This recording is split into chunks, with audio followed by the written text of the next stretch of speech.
pouvez faire des veillées de prière. Vous avez peut-être même déjà fait des jeûnes de 40 jours. Et vous allez remarquer que jusqu'à ce jour, votre problème est là. C'est parce que la bonne méthode, ce n'est pas ça. Voilà. Tu vas faire le jeûne quand tu crains déjà Dieu et que tu vois que le problème est en train de perdurer. Mais lorsque tu ne crains pas Dieu, que tu es encore esclave de certaines habitudes, mais que tu passes ton temps à faire des jeûnes, ça ne changera rien. Tu ne seras pas délivré de ton problème. Change ton comportement. Il y a des habitudes qui maintiennent des gens dans des prisons. Et si vous voulez être libre, combattez cette habitude. Sortez de là. Et vous verrez que vous n'aurez même pas parfois besoin d'intercéder pour votre problème. Le problème se résorbera parce que la Bible dit que Dieu exauce ceux qui le craignent. Vous allez lire dans Actes chapitre 10, la Bible dit Dieu ne fait pas de favoritisme. La Bible dit dans Jean 8, 34, quiconque pratique le péché est esclave du péché.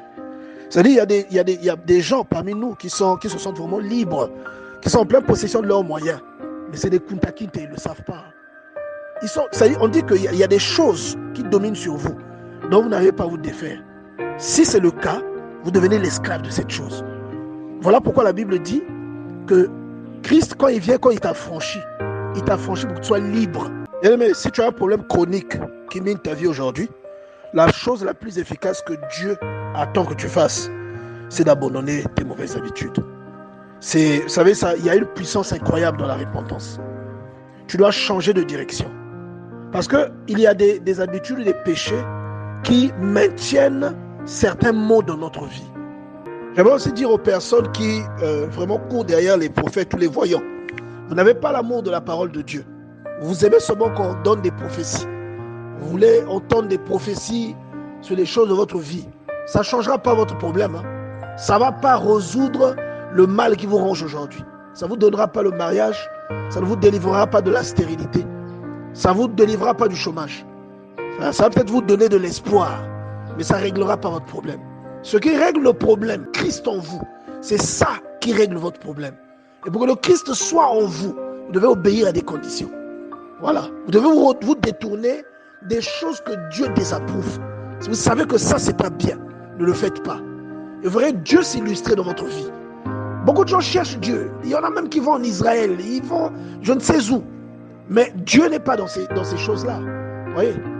On nous enseigne à propos de l'arche. Aujourd'hui, l'arche, c'est vous. Voilà. Dieu n'est pas dans ces choses-là.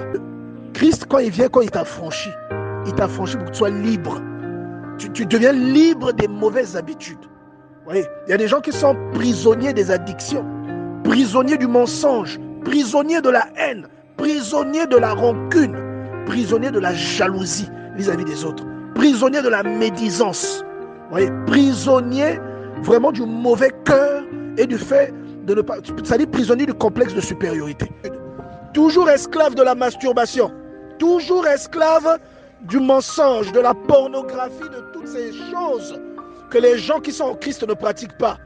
Et après, il attend que Dieu le bénisse. Mais Dieu va te bénir comment? Dieu va te bénir comment? Ton nom n'est pas dans la liste. Il te bénira comment? Tu es esclave des choses que Dieu reprime, alors qu'il est allé à la croix pour que toi tu reçoives la liberté. Mais toi, tu es toujours esclave de ces choses. Comment tu veux qu'il te bénisse? Le moindre effort qu'il te demande, tu ne le fais pas.